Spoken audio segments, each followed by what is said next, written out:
Estamos de volta a mais um programa aqui, o Edgren Podcast. Você que chegou agora, você que está chegando agora no canal, aproveita aí, vai lá no canal, se inscreva no canal, dá aquele joinha para fortalecer aqui o nosso canal, para a gente poder levar mais informações para mais pessoas, conteúdo de excelente qualidade. Hoje eu vou falar com vocês continuar sobre segurança pública e em relação à questão do avanço da criminalidade no estado do Rio de Janeiro, na cidade do Rio de Janeiro. Nós tivemos há pouco tempo aí a operação policial que resultou na morte de diversos indivíduos aí que estavam praticando narcoterrorismo numa determinada região do Rio de Janeiro. E, infelizmente, nós tivemos aí a perda de 4 policiais, né? E toda a minha consideração, meus sentimentos da família dos policiais, que é a linha de frente que está aí entre a sociedade e esses criminosos. Então, hoje eu trouxe um convidado muito especial aqui, deputado federal, policial militar, vem defendendo a bandeira da segurança pública já há muitos anos, criador do grupo Nata das Praças, em prol dos servidores da segurança pública, policial militar, policial civil, agente do DEGASE, policial penal, bombeiros, guarda municipal, tudo que é em volta ali da segurança pública é a bandeira desse deputado. Eu tenho aqui hoje presente, depois de muita conversa, depois dele tentar fazer um malabarismo na agenda dele, ele conseguiu chegar até aqui, o deputado federal Sargento Portugal. Seja bem-vindo, meu irmão. É um prazer recebê-lo aqui, deputado. Eu que agradeço, não só por agora pelo convite, mas por ter ajudado a gente a chegar na cadeira. Ninguém vem sozinho, não é fácil. Você sabe quantas vezes a gente parou para trocar ideia ali na estrada, comendo o que dava, usando o recurso que a gente tinha ali. Então, eu peço desculpa por ter demorado tanto a chegar aqui, é por conta de agenda mesmo, desencontro, mas vamos produzir tudo aquilo que a gente puder, entendeu? Vamos esclarecer todos os pontos que tem aí. Eu estou aqui aberto a qualquer tipo de pergunta, não tem aquela para mim de pegadinha, não tem aquela para mim que essa eu não respondo. Eu sou chão de fábrica, como tu falou bem, cara, então a gente tem que representar os operadores. Eu falo, eu represento os operadores da segurança pública. Eu não represento as secretarias junto ao governo, não. Eu luto pelos operadores sempre, meu irmão. Então vamos embora, vamos tocar bala aí no que tu precisar. Aproveitando aqui, nós sabemos que o deputado é policial militar, Sim. né? Conta pra gente como é que foi a entrada na Polícia Militar, como é que chegou, como é que escolheu essa profissão, a sua chegada na Polícia Militar, como é que foi? É meio que automático, porque meu pai meu avô era, meu tio era, meu primo é. Então, dentro da minha casa, a gente tem uma cultura muito da polícia militar. Então, tinha meu pai sempre ali dentro como um herói, né? Porque o cara que vai pra rua pra poder defender a gente, hoje em dia, eu entendo não, né? Imagino que meu pai não passou nesse meio tempo. É uma profissão que me atrai. Minha mãe também é pensionista do meu avô do antigo estado da Guanabara, que era policial militar também, funcionária pública. Então, dentro da minha casa, eu tinha aquela experiência e a vivência e o convívio de funcionários públicos dentro de casa. Consequentemente, a estabilidade ela também se torna atrativa, né? A gente sabe que a vida do funcionário público ela não vem com muitas coisas, tem até aquela estabilidade, mas tem um limite. E pelo que meu pai fazia, eu imaginei, eu tenho que fazer como meu pai, eu tenho que ter vários recursos, sair daqui, equilibrar de lá, buscar dali uma segurança, muita coisa. Então foi um movimento automático, é uma profissão que eu me enquadro, é uma profissão que eu me encontrei, entendeu? Apesar de muito pouca reconhecida, muito desvalorizada até hoje. Eu acho que a nossa profissão, né? Uhum. As nossas profissões, para os colegas que nos acompanham, não só na segurança pública, mas que a população possa saber. Eu não acho que a gente tem o devido valor, o devido reconhecimento, a devida estrutura.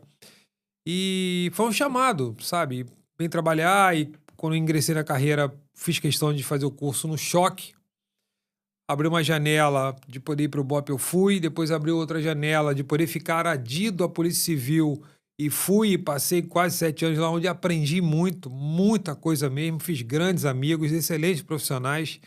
Que instituição maravilhosa. A nível de profissionais ali, também tem as mesmas deficiências do que a gente. Mas a nível de ser humano ali, entre homens e mulheres que eu pude trabalhar, foi só conhecimento. Eu não posso deixar de não reconhecer, e mesmo dentro da Polícia Civil, trabalhei com colegas do DEGASE, trabalhei com colegas da Polícia Penal, trabalhei com bombeiros lá, porque à disposição, né, a DIROS, então você vê que no final somos uma grande família. E uma grande família praticamente cheia de problema, em que a gente vai dando jeito nas coisas, entendeu? Mas que quem tá do lado de fora, às vezes, faz uma crítica e fala assim, pô, cara, a polícia é isso, os operadores aquilo, mas não é assim não. Vou Teve te falar. alguma operação policial que ficou marcada na sua cabeça, no Sim, BOPE, principalmente no sim. BOPE, porque se fala muito de BOPE, né? Mas eu vou te falar que no BOPE eu tava como mais um ali, chegando novo, tal, trabalhando. Fiz muita amizade, que eu falo. O BOPE, ele te ensina muito a ser um corpo único ali. Então, a gente tinha aquele momento ali em que a gente estava entrando de serviço, em que a gente passava o nosso tempo junto, aí depois bancava uma ocupação, ia de um lado para outro. Aquela preocupação que você vê de ser realmente uma irmandade, o BOPE realmente tem isso. O BOPE tem isso e eu acho que é louvável e que isso possa realmente voltar àquele corpo que nós tínhamos de somos todos por nós mesmos. Eu acho que esse é o caminho. Eu estou vendo muito agora que até o Coronel Corbage, que é o comandante atual do BOPE, ele falou que ninguém vai parar a gente. E tá sendo até plagiado por quem não é polícia. E tá usando essa fala que não, ninguém vai parar a gente. Mas quem tá falando isso é quem entende. Coronel Corbagem é um excelente comandante, de uma tropa excepcional. Mas, por incrível que pareça, a ocorrência que mais me marcou foi na Polícia Civil, na prisão do Elias Maluco. Porque era uma ocorrência de vulto, tinha acontecido a morte daquele repórter, daquela determinada emissora, e aquilo ali teve uma comoção, da prisão, e a gente conseguiu prender. Fizemos operação, outras também que marcaram também a morte do traficante BenTV, da Rocinha, também pela Polícia Civil, e dentre outras coisas. Então acabou que eu fiz muita operação, muito pela Polícia Civil. Como eu aprendi muito lá, e eu estava um ano e pouco do batalhão de choque, então o choque era mais controle de distúrbio civil, Maracanã. Nosso primeiro serviço, você falou do primeiro serviço de operação policial, eu não podia esquecer. Foi o primeiro serviço de formado, foi Vasco e São Caetano e São Januário quando caiu a arquibancada. Caramba. Falei, caramba, já era um teste de fogo para nossa turma. Se tu vê ali, os policiais do batalhão de choque estavam no entorno, era a minha turma, a gente estava lá dentro. Então ali a gente já se viu, imagina, é que eu falo, você não é preparado para as coisas, você tem a devida instrução, mas preparado você vai ser só com o tempo. A gente fala assim, mas tá tudo... Não, não tem. Então a gente observa que isso aí, ele... É com o tempo que você vai, como na tua profissão também, como na nossa profissão, é o tempo que vai nos ensinando os atalhos e como sobreviver. Então, essa primeira ocorrência, o primeiro serviço no batalhão de choque marcou, porque infelizmente teve uma queda da arquibancada. Depois no BOPE eu me considero um braço ali que trabalhou com os amigos, mas eu não participei de nenhuma ocorrência de vulto, mas inúmeras ocorrências nós fizemos. Trabalhamos nas sombras, como sempre. Mas na Polícia Civil a prisão do Elias Maluco marcou e a morte do BenTV também. Isso marcou. E depois, quando eu já voltei para a Polícia Militar, eu já estava preparando mais para me formar. Terminar a faculdade de Direito, que eu comecei na própria Cadepol. Tinha uma faculdade que dava aula lá dentro, eu comecei na própria Polícia Civil. E naquela de abrir, trancar, eu decidi trabalhar um pouco mais na relação de me formar. O tempo estava passando, a necessidade, e é bom você, para quem estuda direito, se formou em direito, é bom você saber se defender. Sim. Ainda mais sendo militar. Então eu fiz questão de fazer a faculdade de Direito para me especializar naquilo que eu precisava me defender. Consequentemente, depois fiz pós-graduação em Direito Militar e agora eu estou caminhando para formar mais uma vez em gestão. Muito Entendeu? bom. Em relação a essa situação, você teve que aprender a se defender, né? Porque a gente vê dentro da instituição, de várias instituições, existem algumas coisas que acontecem com aquele operador de segurança pública que ele fica surpreso, porque ele está ali, ele é um escudo, né? Ele está entre a sociedade e entre a criminalidade, né? Ele não pode deixar a sociedade ser afetada por esses miliantes, por esses vagabundos que tem por aí, né? E ele está ali, ele vive para servir e proteger, né? E aí como é que foi que surgiu a necessidade de você criar um grupo chamado Nata das Praças? Queria que você explicasse isso para as pessoas. O que é o Nata das Praças, né? Praças a gente sabe que é o pessoal... Isso, sargento, cabo, o soldado, cabo, sargento, subtenente. Então, e como é que surgiu essa necessidade? Teve alguma situação que você passou e que aquilo te marcou, junto com alguns amigos, companheiros de trabalho, que você falou, não, eu tenho que formar um grupo e esse grupo vai defender a nossa categoria porque a gente já não aguenta mais sofrer determinadas retaliações? Se faltar alguma coisa, tu pode tornar a me perguntar. O que ocasionou nós nos organizarmos? A desinformação, a falta de informação, a falta de perspectiva. Então, na Polícia Militar, você é promovido com 6 anos a cabo, com 12 anos a terceiro, com 16 anos a segundo e com 20 anos a primeiro sargento. Só que para você sair primeiro sargento, você tem que fazer um curso de aperfeiçoamento de sargento, que é o CAIS. E não vinham respeitando um boletim que fala dos cursos regulares obrigatórios anualmente. Mas até então nós não tínhamos acesso nem a boletim nenhum. Então você vai sendo promovido com o tempo, mas quando chegou na promoção de segundo para primeiro, não vinha abrindo regularmente. Então a gente começou a questionar uma prova que tinha sido aberta. Inventaram uma prova. A Polícia Militar inventou uma prova para você fazer um curso. Um curso esse que você deveria ser matriculado e aprovado lá dentro. Não tem que ter aprovação automática. Que no bombeiro é assim. Você é matriculado com 18 anos, olha só. E é preparado lá dentro, se formou, terminou, então tu fica habilitado com 20 anos sair primeiro. E na PM não acontecia isso. Então, eles estipularam que a prova abria esporadicamente e quando abria não era vaga suficiente para todo mundo. Nós chamamos de juruna o cara que vai sendo promovido no tempo. Cascudo, né? Um antigão. Eu não sou contra a meritocracia. Então, que abrisse prova para o cara que não tivesse tempo para ser promovido antes, meritocracia. Tá aqui, ó. Intelectual. Mas que respeitasse aquele que com 20 anos e um dia deveria ser primeiro. Eles misturaram tudo. Abria vaga insuficiente. Para aqueles que não tinham tempo, poderia ser suficiente. Mas para aqueles que tinham tempo, era suficiente. Então começou uma porradaria. Entendeu? O cursinho preparatório daqui de lá, o cara se preparando e a gente questionando a prova. A gente começou a andar e falar, pô, cara, vamos organizar aqui. O nome do grupo era CSI. Entendeu? Pô, vamos botar aqui as demandas da polícia. Pô, que pequenininho. Por que nós somos muitos grupos? Porque só comportava 257 num grupo de WhatsApp. Então, em 3, 4 meses, a gente lotou o primeiro grupo, mas falando muito de CAIS. Depois, um colega nosso, Ferreira, que hoje saiu subtenente, que é um grande irmão também, ele começou a destrinchar junto com outras pessoas também. Vamos botar sempre assim, não foi ele sozinho, mas ele era um cara... Ferreira, ele é muito nerd para essas coisas, ele tem uma capacidade muito grande, entendeu? De estudar e assimilar conhecimento, informação e trazer pra gente também, com outros colegas também habilidosos, com outras informações. Então a gente foi trazendo tudo, botando no grupo. Tudo botando no grupo. Um colega trouxe um decreto, outro não sei o que lá. Aí um dia eu falei o seguinte, vou fazer uma participação perguntando por que não teve provas nesses anos. E fiz perguntando. A PM não me respondeu. É bom para acompanhar isso aqui, todos os primeiros sargentos da Polícia Militar, todos os subtenentes da Polícia Militar que passaram por isso vão se identificar. Isso a gente está falando, Marcelo, mais de 12 mil. São mais de 12 mil prejudicados. E hoje, quem está seguindo a carreira sabe que por trás teve luta. Isso não foi assim. Então eu fiz uma participação perguntando por que não teve prova em 2014, 15 e 16. Não responderam. Aí o colega do grupo já falou assim, pô, Portugal, bota aqui um decreto de 2018. Eles vão ter que te responder até 15 dias. Então eu reiterei a parte perguntando por que não teve. Até o coronel ficou assim, pô, vai mandar isso? Pode ser que o coronel do lado de lá fique ofendido. Eu falei, ofendido tô eu, que ele não respondeu primeiro, pô. Então eu preciso de resposta. Até porque a gente tava buscando já na justiça, entendeu? Ter informações para distribuir a ação pedindo matrícula daqueles que já deveriam ter sido promovidos. Aí veio a resposta, que por conta da calamidade financeira que se encontrava no estado do Rio de Janeiro, decretada pelo governador Pezão, na ocasião, não teve prova em 15 e 16, mas teve o curso em 2015, que a prova foi em 2014, o curso em 2015. Bom, nessa brincadeira, os colegas já tinham mandado munição, falando que teve no bombeiro, que teve para oficial curso superior de polícia e que teve curso CAO. Foi CAO, CSP e CAIS no bombeiro.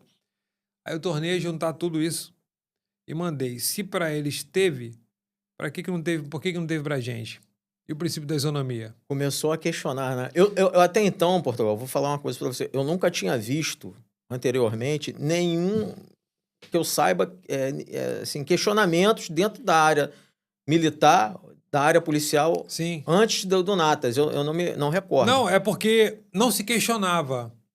Não se questionava, nós não tínhamos o costume de recorrer ao judiciário, mas mediante a isso, eu já tinha distribuído a ação pedindo para ser matriculado no CAIS.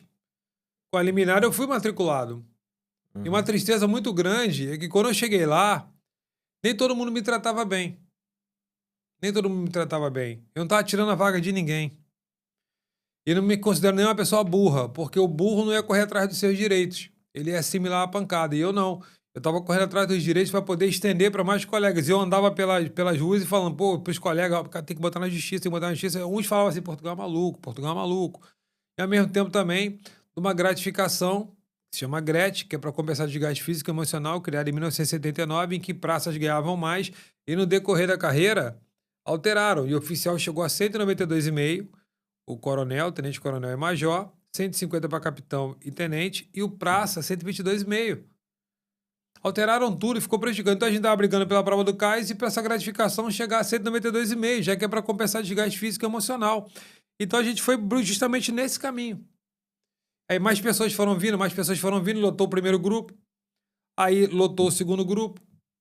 Aí eu cheguei para alguns colegas meus bombeiros e falei, cara, abre no bombeiro também, porque o regulamento é parecido. E nesse período eu também tinha pego um contra-cheque de um subtenente e de um coronel. E mostrei quanto ganha um coronel e quanto ganha um subtenente. Mas eu não fiz de nenhuma forma para ser negativo a quanto ganhava um coronel. Eu mostrei que nós precisávamos nos organizar e que nós tínhamos que buscar o que eles tinham. Uhum. Primeiro, respeito. Progressão na carreira. Valorização. É o que eu falo, nem todo mundo ganha mal. Alguns têm um salário que eu considero razoável, mas não para as praças. Então eles fizeram o dever de casa e nós não. Então o nome Nata das Praças, a gente deixou de fora os oficiais no início, porque eu entendo e entendia que eles são organizados. Sim. Que eles se respeitam, eles têm ética, como eu falei, progressão na carreira. Eles são unidos. Será que é exagero falar que eu tenho um outro amigo, um grande amigo, agora ele tá com uma necessidade especial, tá?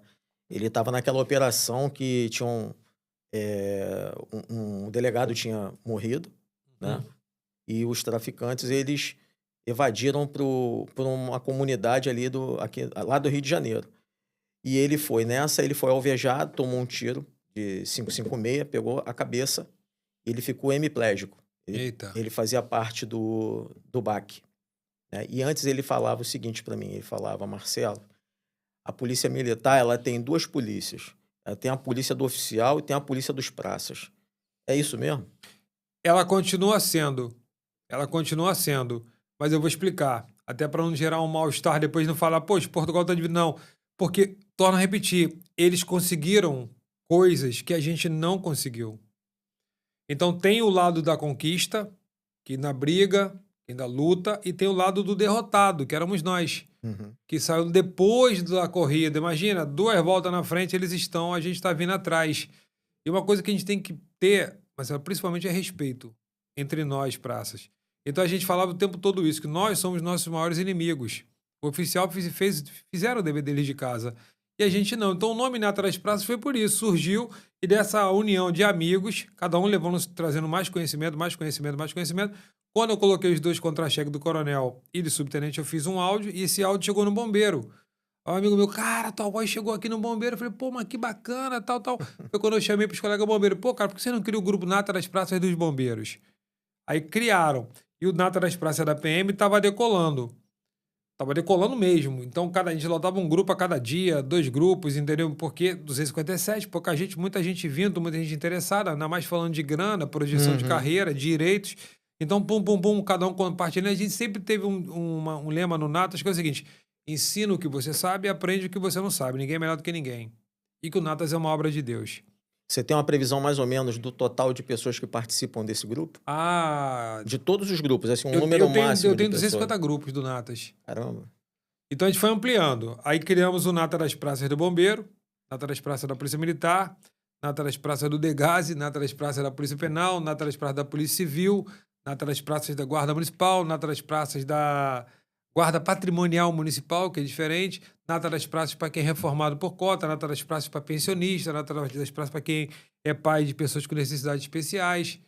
Entendeu? Por que a gente foi criando tanto assim? Porque se tivesse um grupo com uma comunicação só, talvez esses não fossem ser entendidos. Formou uma grande rede. Na verdade, partiu de um questionamento seu. Isso. Em relação... E aí a gente começou a colocar pessoas, por exemplo, o cara que está no grupo de pessoas com necessidades especiais, ele está no grupo também do Natas. Mas às vezes naquele grupo de pessoas, ele tem um entendimento melhor, porque o assunto gira em torno para ajudar o próximo que tem necessidade especial.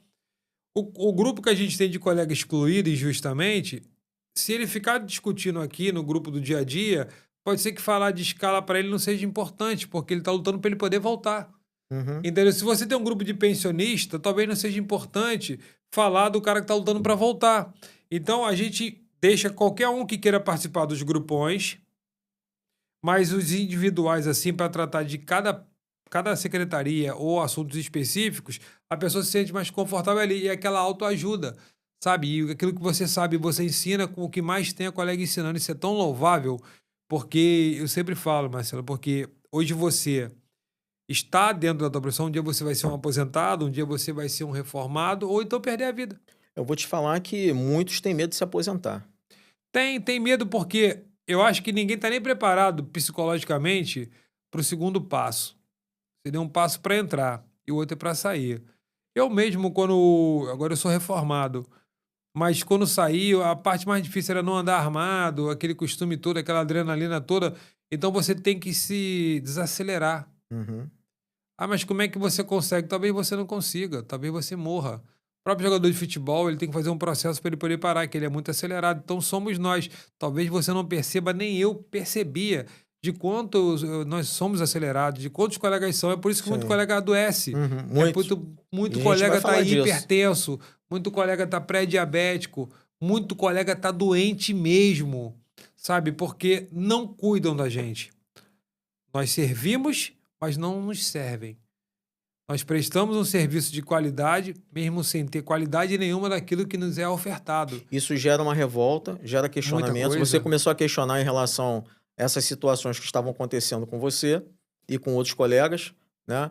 E aí, às vezes, vem uma revolta, né? Fala, pô, esses políticos aí não fazem nada pela gente, né? Concordo. E você Eu concordo. estava lá no chão de fábrica, trabalhando, Concordo. né? Aí você criou esses grupos, e aí, de repente, como é que surgiu a ideia? Falou, poxa, vou me candidatar a deputado federal. Nunca quis.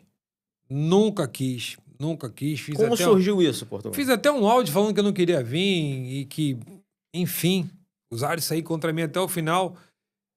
Só que eu já estava trabalhando há um ano com o deputado estadual Marcelo Dino, Uhum. que abriu as portas para a gente poder escrever. E a gente tem que reconhecer, deu possibilidade de a gente poder escrever, deu voz pra gente. Então, uma coisa é você andar nas sombras, outra coisa é quando alguém te dá uma oportunidade de você ter voz. Então, eu sou grato pela oportunidade que ele deu. Ele já tinha dado primeiro para o colega, para o Ferreira, que é um cara que, como eu falei, escreve. Entendeu? Que no papel ele não pode estar executando, mas ele é meu chefe de gabinete, Uhum. entendeu? Porque é o cara que ajudou muito isso a acontecer, o cara que continua escrevendo, junto com toda a equipe. Eu tenho uma equipe muito boa de profissionais em Brasília, eu tenho uma equipe muito boa no Rio de Janeiro de pessoas que estão ali imbuídas a ajudar o próximo. Eu sempre falo, vamos valorizar aquilo que Deus fez pela gente e ajudar o próximo. Porque quem está nos acompanhando, quem está no dia a dia, eles querem uma palavra de conforto. Eles querem isso tudo. Então, como tu falou, essa palavra de revolta, entendeu? Ela vem sim. Uhum. Entendeu? Ela vem, cara, Marcelo. Você era revoltado com a política? Muita coisa. Muito. Muita coisa. Aí você falou que não queria de jeito nenhum. E deixa eu te Como falar é que isso uma chegou coisa. até você? É isso que eu quero saber. Eu vou falar uma coisa. A ausência de representatividade. Uhum. Eu não era representado, irmão. Muitas pessoas, e quem vai nos acompanhar vai entender, muitas pessoas dão entrevista, muitas pessoas tiram proveito daquilo que é feito. Mas 2.500 homens participaram da melhor operação, da mega operação que foi realizada no Complexo Alemão. 4 não voltaram para casa. Uhum. Então já é uma operação que eu falo que só não foi a melhor de todas, porque 4 são perdas irreparáveis. Mas, com todo respeito, os 2.500, 2.496 estão sendo ouvidos? Será que eles estão bem de cabeça, cara? Será que eles estavam preparados para aquilo tudo que foi feito? Como é que tá agora a assistência jurídica, física, psicológica para cima deles? Nada. Sabe por causa de quê? Porque os personagens surgiram, tirando proveito. E agora vários estão almejando cadeiras aí, de presidente da República, de governo do Estado, de Senado, de deputado federal, de deputado estadual, que é um direito qualquer um pleitear, tá? Mas não suga a gente, não. Não suga a gente, não. Porque há tanto tempo a gente pede isso. Com população, nós somos população. O operador é população. O operador é população do bem. O operador é população do bem honesta. Nós somos honestos, cara. Nós somos Nós honestos. vamos chegar aí. Nós É. vamos chegar aí. Vamos Então, lá. O que eu quero te perguntar é o seguinte, pra gente chegar nesse ponto aí que você tá falando. Como que chegou isso? Você não queria. Não, Chegou não queria, até não queria. Como você falou, não, agora eu vou me candidatar? Não, eu não Quando queria. deu a Aí, virada de chave, como é que mudou? O deputado Marcelo Dino falou assim, pô, cara, vem candidato. E algumas pessoas também começaram a pedir pra vir candidato. Eu falei, pô, cara, nunca disputei eleição, cara, não sei nem o que é isso. Eu não tinha ideia. Eu não tinha ideia o mundo que é a política. Eu não tinha ideia do que era uma nominata. Eu não tinha ideia como tu disputa. Eu não tinha ideia quantos votos você tem que fazer pra poder sentar numa cadeira. Eu não tinha ideia. Então, o partido tal tá querendo botar lá, e é um montão de ilusão, um montão de promessa, um montão de coisa que nunca chega até o final. Você que tá acompanhando a gente aqui nunca chega até o final. Você realmente é uma massa de manobra usada para eleger alguém. Me colocaram de bucha para eleger alguém. E esse alguém não era para mim. Não era eu. Só que aí vem, Marcelo, toda a nossa fé. É que eu falo, quando eu achei que eu falei, nossa, acho que pô, todo mundo falando que eu tô bem. Aí começou a virar a chave, né? Aí eu falei assim, caramba, mas isso é uma coisa terrível. Que você pode achar que você tá bem, mas quem decide isso tudo é Deus. Entendeu? Então eu poderia achar que eu tava crescendo, mas eu tava faltando naquele momento ali um comprometimento maior com Deus. Tipo assim, Deus, se o senhor quiser me colocar lá, o senhor pode me colocar e pode me usar. E eu ouvia mais isso das pessoas que estavam no entorno, sem se conhecer. Portugal, Deus vai te ungir, Deus vai te levantar, Deus vai te colocar, Deus está te levantando, você é o Moisés, você está vindo para libertar a gente que não sei o quê. Eu ouvia tanto isso, e durante um período eu poderia ter assimilado mais isso. Eu deixei o meu eu, ele tá à frente às vezes dessa causa. E eu precisei dar também uma murchada através da minha fé, da minha religião, para saber o seguinte, não, você não é isso tudo. Caramba. Pô, mas eu tô achando que eu era. Sabe? E Até então você não tinha entrado ainda. Não tinha entrado, mas como muitos falavam, eu deixei um pouco dar uma inflada ali e falar o seguinte, pô, então acho que eu ganho. Só que não era bem assim. Faltava o compromisso com Deus. De Deus, se o senhor quiser que eu sente nessa cadeira, o senhor pode me colocar lá. Aí eu vi como as dificuldades surgirem. Olha, você não entregou um documento. Falei, te entregue. O nome de urna, o nome completo. Tiraram o Sargento Portugal. Falei, que isso? O valor que era para disputar a campanha. Não veio. Não foi esperado. Não veio. Material de campanha. Aos 45 do segundo tempo, com auxílio do VAR, junto à minha foto, entendeu? Com uma pessoa totalmente impopular. Reunião, 10, 15 pessoas. Entendeu? Teve um outro ponto, foi o quê? Material, falei... E a distância, né? Porque para federal, para você se locomover... É assim, mas eu não tinha noção, São 92 municípios. Eu não tinha noção. É isso? 92 municípios? 92 municípios. Eu não tinha como correr claro. Essa foi demais. Marcelo. Aí é onde eu vou chegar e falar assim, no dia da eleição, o antigo secretário praticamente escalou todo o efetivo de 5 horas da manhã às 5 horas da tarde. Sem rendição. Foi uma escala nunca vista antes. Sem rendição. Quem foi que votou em mim? Aí eu procurei o deputado Marcelo Dino e falei com ele. Ele fez um vídeo gravando. Você não pode tirar o direito constitucional de voto. Aí o secretário fez contato com ele e falou, não, vamos melhorar a escala. Isso numa quinta. Sexta sai a escala, eleição domingo. 4h30 da manhã às 18. Piorou mais. Caramba. Piorou mais. Aí, eu te falo. Se você não tem fé... As forças ocultas atuando para te atrasar mesmo. Eu lembro quando a gente encontrou o governador na rua, ele falou pro governador que se tivesse rendição poderia ter troca de tiro, na troca de tiro, pessoas inocentes baleadas. Como é que o governador vai fazer alguma coisa contra se o secretário está falando que isso aí poderia acontecer? Mas uma coisa me marcou muito, Marcelo, que eu lembro que um colega meu me chamou para ir em Ioaíba, na casa dele, que ele ia fazer uma reunião para apresentar algumas lideranças na rua dele. Infelizmente, seu Nilson já até faleceu. Faleceu há pouco tempo. Na realidade, está descansando lá de Deus. Então, ele me chamou na casa dele. Falei, eu chegar numa reunião, né? Tu pensa que vai ter um grupo lá, tinha uns 5, 6 pessoas. E um café assim, numa garagem na casa dele, que ele fazia uma extensão de um brechó e também de uma igreja. Aquele biscoito humilde, aquele café humilde, aquela manteiga humilde. Para mim nunca foi diferente. Eu fui criado assim, então para mim não era diferente. Mas quando eu chego lá, numa reunião com pouca gente, com toda a dificuldade, eu falei, cara, mas aí que tá. No final, tá, podemos fazer uma oração pro senhor? Falei, claro que pode, tal. De repente, aqueles que estavam ali criaram uma energia, ou então canalizaram uma energia de Deus para mim, que eu nunca senti antes na minha vida. Isso vale até como testemunho para quem tá vendo a gente aqui e acha que política, que você. Então, nunca se ache grande, irmão. Eu senti energia, eu senti o Espírito Santo naquele dia. Onde você menos esperava, né? Menos esperava, onde eu tinha mais desânimo e falei, agora eu não quero mais não, isso aqui não vai dar em nada, é tudo difícil. Eu senti a presença do Espírito Santo e falei o seguinte, nossa Deus, eu acho que agora vai.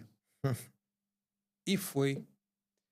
Então Deus me colocou na última cadeira das 46, eu tô sentado na 46ª, para lembrar que não é minha, é dele. Então, se você me perguntar como é que eu fui na política, acho que tem que um dia que eu estiver com Deus do lado dele, ele vai explicar, porque como é que eu passei por cima disso tudo, sem a força dele, seria impossível. E com ele não existe impossível. Então, se eu estou sentado na cadeira hoje, a cadeira de Deus, eu devo toda a honra e glória a ele, aos meus amigos que acreditaram, como você acreditou, e entendeu e que eu busco todo dia entregar meu melhor. Pedir a Deus para me cegar para as coisas que não são certas, para Deus para me dar energia e força para aquilo que eu tenho que fazer, superar os obstáculos, superar as críticas, superar as ofensas, porque muitos vão te criticar e a crítica construtiva ela é válida e muitos vão te invejar. Para isso eu não sei o que fazer, a não ser orar por esses que me desejam mal e que falam mal de mim. E eu até falo, quem fez mais do que eu fiz até agora antes da gente? Entendeu? E você, naquela expectativa de entrar, você sentiu essa presença divina, você começou a se empolgar com aquilo ali, né? Não, já tinha passado. Já. Passou a empolgação, veio o choque de ordem, mas essa reunião aí com a oração aí me levantou de novo. Porque teve aquele período que eu achei que eu tava grande. E depois, com o tempo, eu achei que não. Meio desanimado. Porque o que é prometido não é cumprido, então você vai ficando desanimado. E você vê que isso está sendo usado. Está sendo usado por outras pessoas, para algum propósito deles, não de Deus. Mas com essa reunião, eu entrei no propósito de Deus. No propósito de Deus, aí ninguém parou. Que maravilha. E aí, Ninguém parou. eleito. Como é que isso caiu? Eleito. Eleito. Eu vou falar que é uma situação que você acompanhar o resultado é algo de doido, louco. Louco. 10 dias depois da eleição, eu infartei. Falei, cara, agora que eu não assumo. Como é que foi isso? Eu não sei se foi emoção, eu não sei se tudo acumulado, eu não sei o pouco caso que eu tava me cuidando também. Muita ansiedade também. Muito. Também ficou na estrada uma alimentação que não deve ter sido Não, legal, né? Eu engordei 30 quilos desde quando a gente foi com o Nata das praças ali, porque eu passava muito tempo no telefone. E até hoje eu me sinto mal de não conseguir responder à altura todos os que me mandam mensagem. Tanto que os telefones estão aqui. Eu acabei tendo um número de Brasília e meu número antigo. Eu não tenho robô que responda por mim, sou eu. E colegas mandam mensagem pra mim e às vezes falam até assim, poxa, Portugal, de mandar mensagem você não leu. E eu falo assim, pô, cara, aqui bate em média 15, 16 mil mensagens no meu telefone. Porque me incluíram muito grupo. Vários grupos de Brasil, vários grupos de política, várias pessoas pedindo. Chega muito pedido individual, chega pedido surreal, chega coisa assim que acham que o político pode resolver tudo. E, Marcelo, deixa eu falar para quem está acompanhando a gente aqui também. Pode ser que alguns políticos consigam resolver inúmeras coisas que eu não consiga resolver, mas que eu tenho uma consciência muito limpa. Eu vou te perguntar isso, Porque é um caminho que eu prefiro lutar pelo coletivo, entregar pelo coletivo, e eu falo, eu prefiro canalizar a energia pedindo por todos. Porque você atender 1 ou 2 ou 3 é a parte mais fácil, mas e todos? Porque Ficam antes, onde? antes de você entrar, você tinha uma expectativa. Todo mundo tem uma Sim, expectativa. Você não sabia o que era Brasília, né? Você não não sabia o que sabia. era ser um deputado federal. Você foi eleito. Aí fala pra gente, você chegou seu primeiro dia em Brasília. Eu falei assim, eu quero conhecer. Hum, E o partido não me conhecia. O partido não sabia quem eu era. Porque não era eu o cara pra ganhar a eleição. Montaram uma nominata para uma determinada Ninguém pessoa. nem pensava, né, no Sargento Não, Portugal, não, né? não. Portugal deve ter de 2 a 5 mil votos. Portugal é para colocar os votos para nominata, para eleger aquele ali que era um direcionado do partido. Isso tem muito. Tem muito. Não é para você, você sabe disso. Não é para você, não foi para você. Não Uhum. era para mim. Mas Deus agiu. Então, o que eu imaginei? Pô, eu quero conhecer. Eu tinha um discurso de ódio. Falei, pô, vou xingar todo mundo. Eu era muito, muito mais bronco. Eu falei, vou xingar todo mundo quando chegar lá. Aí o partido começou a me receber, vem daqui, vem de lá, me mostrar algumas coisas em Brasília e tal. E o tratamento já começa a mudar. Eu acho que é errado, sabe, Marcelo? Eu não sou, cara, do fundo do meu coração, não sou diferente em nada do que eu era. Eu moro no mesmo lugar, tenho os mesmos hábitos, faço as mesmas coisas. Eu só perdi minha vida. Porque conforme eu for me posicionando em relação a algumas coisas, principalmente contra o crime organizado, isso Uhum. foi limitando o meu espaço. Uhum. Eu acabo de forma também, não sei se irresponsável, colocando minha família em risco. Entendeu? Não tem escolta. Não tem escolta. Então, Inclusive você num percurso que você estava, você foi alvejado, seu carro foi alvejado, nessa né? brincadeira não tem escolta, e pode ser que tenha para outras pessoas, mas eu não tenho. E subentende que eu moro em Brasília, mas eu tenho ameaças de uma determinada facção, que eu não vou mencionar o nome aqui porque não Uhum. vale a pena, registrado na delegacia. Uhum. Não foi a primeira vez que furaram meu carro todo. Anteriormente já tinha acontecido isso, só que por a graça divina não tinha furado o carro, mas teve a tentativa, entendeu? Então você mistura ameaça com tentativa e a gente. Cara, se acertar teu filho, como é que fica no dia seguinte? Se acertar você, tá tranquilo. Vai ser aquele vídeo sendo humilhado por um preso, atirarem contra você. Eu já fui baleado, levei 3 tiros, então. Mas se for teu filho, cara, tudo muda, sabe? Se acertar a tua família, mexer com a tua família, tudo muda. Mexer com aqueles que não tem nada a ver, que estão pagando às vezes um preço alto e você tá dentro de um sistema. Entendeu? Então a minha meta sempre foi chegar em Brasília, escrever, trabalhar e entregar. E eu não sou o cara super poderoso de partidos, ou então aquele cara que tem um terno que é uma fortuna, que anda ali posudo. Não, eu sou o cara que eu chego no prédio, que eu moro em apartamento funcional do governo, que pago as contas do apartamento funcional. Entendeu? Muita gente sai espalhando um montão de gente. Quando o deputado federal tem isso, tem aquilo, tem isso, tem aquilo. Não tem do que eles falam. Acho que tem que ter o salário. E eu acho que você tem que pagar as contas, como qualquer Uhum. pessoa normal. Entendeu? Você tem que pagar suas contas, cara. Você não pode ter privilégio, benefício que a população não tem. Entendeu? Então, que a gente não tem aposentadoria, 2, 3, 4 mandatos, não tem mais, acabou e tem que acabar. Plano de saúde é você que paga, se você quiser, tu paga, se você quiser, você não tem. Então, é a escolha tua, é o teu dia a dia. Uhum. Entendeu? Então, eu fico vendo isso, eu falo com o porteiro, eu falo com todo mundo no prédio, e as pessoas, nossa, mas o senhor. Eu falei, não, cara, eu sou só humano. Eu não sou diferente de ninguém. E comecei a pegar tudo aquilo que passou no governo anterior e ver o que foi prejudicial a gente, só para os militares. Mas eu vou tentar não esquecer, mas eu até falo isso com o Tobias. Eu falo, Tobias, nunca mais esqueça de 10 problemas que arrumaram pra gente. Fim da licença especial, fim do triênio, fim da abono permanência, fim do auxílio moradia, fim do adicional na atividade, fim do posto acima, trabalhar 35 anos, pedágio de 17%, só pode contar 5 anos do que você trabalhou fora antes de ingressar na carreira, e 10,5 no bruto. Só perdas, né? Isso no governo anterior. Só perdas. No Foram governo anterior que eu cortando, falei, podando o pô, servidor. eu falo com uma humildade, cara. Pô, eu sou eleitor do Bolsonaro. Então eu falei, caramba, e eu vi que nós tínhamos que entrar com uma cota de sacrifício. Que cota é essa? Se a gente sacrifica a própria vida. Aí eu cheguei em Brasília para desfazer isso tudo. Uhum. Entendeu? Pegando o que foi feito, aí você começa. Por que só pode contar 5 anos? Ah, mas com a manifestação de rua também, que a gente sempre participou com os colegas de manifestação, NATAS, SOS, entendeu? Comissão de Veteranos e Pensionistas, entendeu? Todos os colegas que puderam ir para a rua ali para poder ajudar, ajudaram de uma forma. A garantia elétrica e abono permanência, no Rio de Janeiro. Mas os outros 7 a gente perdeu. Entendeu? Perdeu mesmo. Você chegou lá para poder ver tudo isso. Quais são as maiores dificuldades que você encontrou em Brasília? Você já está já o quê? Só qual ano? Você já está 3 anos já de Eu completo mandato. 3 anos em fevereiro de 2026. Você chegou ali, um novato em Brasília, não conhecia nada daquele universo ali. De repente você chega ali, você é deputado federal. E aí você depara com aquelas figuras antigas que já frequentam Brasília há anos e anos e anos, como deputados, senadores, etc. E você tem que se organizar no meio daqueles políticos todos, com as suas demandas, com a demanda da segurança pública, que é de interesse da sociedade, porque uma sociedade sem segurança pública, ela não vai à frente na educação, ela não vai à frente na saúde, ela não consegue progredir. Não né? passa. Então, você chegou lá. Quais são as maiores dificuldades que o deputado Sargento Portugal vem encontrando em Brasília? Assim que a gente chega lá, é o descrédito. Quem é aquele ali? Nada, zero esquerda. Ah, isso aí é mais um que vai disputar uma eleição só, depois ele some. Então, o primeiro ponto é te avaliar assim. Mas, como nós somos da segurança pública do Rio de Janeiro, nós somos persistentes. E nós somos determinados a justamente adaptar o terreno muito fácil.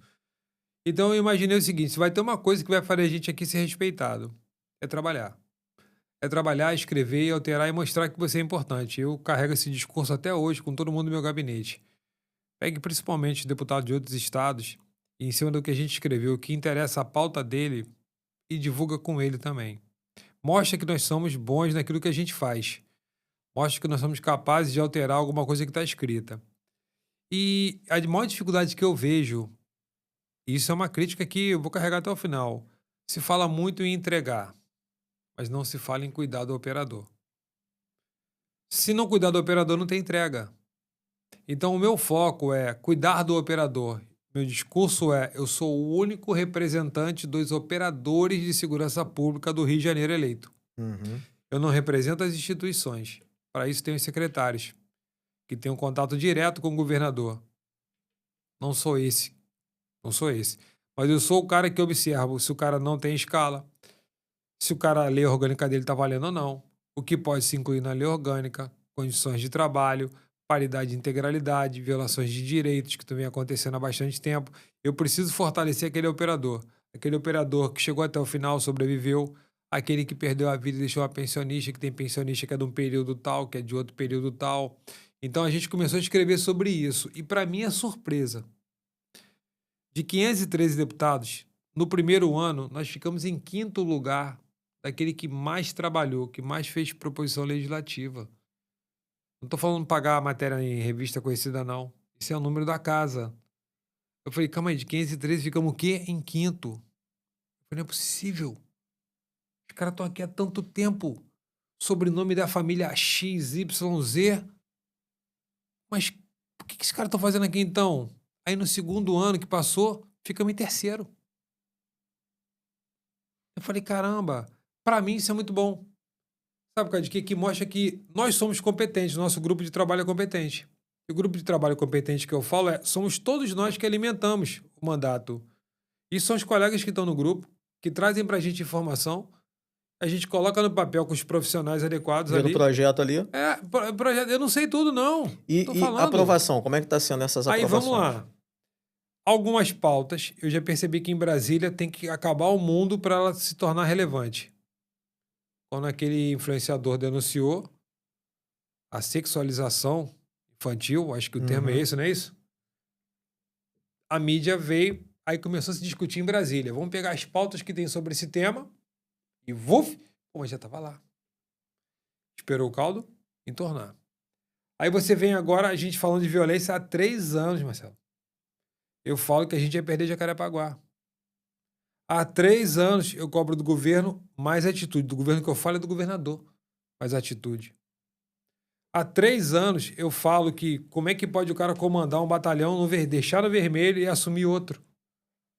Há 3 anos eu cobro condições de trabalho para quem está trabalhando em condições precárias, desumanas, sem escala de serviço. A Polícia Militar é a única que não tem uma escala padrão de 24/72 que normalmente atende ao DEGASE, atende ao Corpo de Bombeiro, atende a Polícia Civil, atende a Polícia Penal. A Polícia Militar, ela tem 12 por 36, 12 por 24, barra 12 por 48, que é a escala de RP. Ela tem 24 por 72, ela tem 24 por 48, ela tem 48 por 96. Ela é um mix de escalas desumanas. Então eu fiquei vendo, pô, se a gente não cuidar desses, de que a gente vai entregar? Então, isso não soa o operador não vende notícia. O que o operador entrega, vende. Se o operador errar, vende. É crucificado. Se a operação foi bem sucedida, vende. Mas não o operador. Sabe? Então, é o que eu estou falando, a população precisa entender isso. 2.500 homens foram para a mega ultra operação. Você vê o governador tirar proveito disso. Então, se o governador está tirando proveito disso, ele vem a público e fala o seguinte: olha, essa mega operação foi composta por homens e mulheres que eu não paguei a segunda parcela da recomposição, que eu tratei em 2022, que eu não paguei a terceira, que eu não paguei a recomposição de 23 pagar em 24, que eu não paguei a de 24 que deveria ser paga em 25. E sabe lá se a gente vai receber em 25 para 26. Mas ele não fala isso. O governador, isso, eu não estou atacando a pessoa, estou falando a imagem do chefe do executivo, ele não deu a escala para a gente de serviço. Então, naquela operação, tinha um montão de gente virada, cansada, exausta. A operação não foi só realizada pelo BOPE, não foi só realizada pela Polícia Civil, pela CORE.